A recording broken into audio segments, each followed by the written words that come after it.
নমস্কার বন্ধুরা, সবাই কেমন আছো? আমি ভালো আছি। আমি আজকে ম্যাঙ্গো কোল্ড সফট ড্রিঙ্ক তৈরি করছি, বোবা ড্রিঙ্ক তৈরি করছি। দেখো কিভাবে তৈরি করছি। বড় দানার সাবু নিলাম এবং সাবুটাকে আগের দিন ভিজিয়ে রেখেছি। আগের দিন ভেজানোর পরে সাবুগুলো ভালো করে ভিজে গেছে। দেখো, ওইখান থেকে অল্প একটু সাবু মিক্সি জারে নিয়ে নিলাম। মিক্সি জারে নিয়ে পেস্ট করে নিয়েছি। দেখো, পেস্ট করার পরে এই সাবুদানার মধ্যে ম্যাঙ্গো পালস, দেখো ম্যাঙ্গো কেটে নিয়েছি ছোট ছোট পিস করে, পালস তৈরি করেছি। ওখান থেকে ম্যাঙ্গো পালস নিলাম একটু, আর হচ্ছে 2 টেবিল চামচ কর্নফ্লাওয়ার দিলাম। তো দেখো, কর্নফ্লাওয়ার দিয়ে দেবো। কর্নফ্লাওয়ার দিয়ে শক্ত করে ডো তৈরি করে নিলাম। শক্ত করে ডো তৈরি করতে হবে।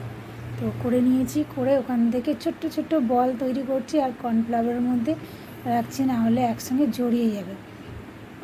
শুকনো কর্নফ্লাওয়ারের মধ্যে দিলে আর জড়াবে না। তো ছোট্ট ছোট্ট করে বল তৈরি করার পরে অনেকগুলো এইভাবে করে নিচ্ছি। দেখতে থাকো তোমরা। এই যে আমার বলগুলো তৈরি হয়ে যাবে, তখন পাশে একটা কড়াই বসে নিচ্ছি। একটু কড়াইতে জল দিয়ে এবং হালকা একটু লবণ দিলাম। জলটা ফুটে গেলে ওই ছোট্ট ছোট্ট বল কড়াইয়ের মধ্যে দিয়ে দিলাম।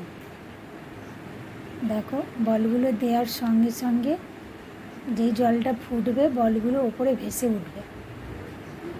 এইভাবে বলগুলোকে সেদ্ধ করে নিতে হবে। দেখো, আমি বলগুলোকে সেদ্ধ করে নিচ্ছি ভালোভাবে। সেদ্ধ করে নিয়ে এবার তুলে ফেললাম সব বোবাগুলো। এটাকে বোবা বলা হয়। তো তুলে নিলাম বোবাগুলো। তোলার পরে ম্যাঙ্গো পালস ওর মধ্যে দিলাম। দেখো কত সুন্দর লাগছে দেখতে।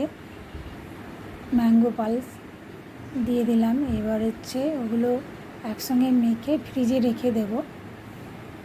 তো ফ্রিজে রাখার পরে যেই ঠান্ডা হয়ে যাবে, বার করে ম্যাঙ্গো এবং হচ্ছে বরফ এবং দুধ একসঙ্গে মিক্সির জারে দিয়ে দেবো।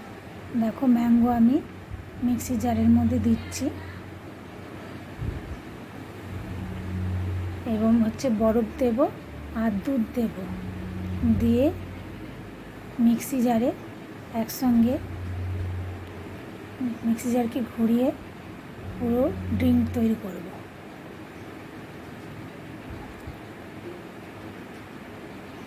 এবং স্বাদ মতন মিষ্টি দেব।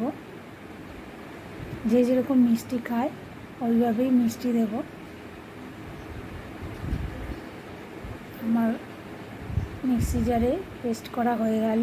এবারে কাচের গ্লাসে ঢেলে নিচ্ছি। কাচের গ্লাসে ঢালার পরে দেখো, একটু দুধ দিচ্ছি, বরফ দিচ্ছি এবং ম্যাঙ্গো পালসগুলো দিয়ে দিচ্ছি একসঙ্গে এবং বোবাগুলো দিয়ে দেব। দিয়ে ভালো করে নাড়িয়ে নেব। দেখো, বোবাগুলো দিয়ে দিচ্ছি এবং হচ্ছে ভালো করে নাড়িয়ে নেব, নাড়িয়ে মিশিয়ে নেব। তো আমার ম্যাঙ্গো সফট বোবা ড্রিঙ্ক তৈরি হয়ে গেল। দেখো, একটা স্ট্র দিয়ে দেবো, দিয়ে মোটা স্ট্র দিয়ে দেবো, তারপরে সার্ভ করে দেব। খুব সুন্দর হয়েছিল। তোমরাও এইভাবে খেও। সবাই ভালো থেকো, সুস্থ থেকো এবং আমার ভিডিওটা লাইক কমেন্ট করে দিও। তোমরা এই ভিডিও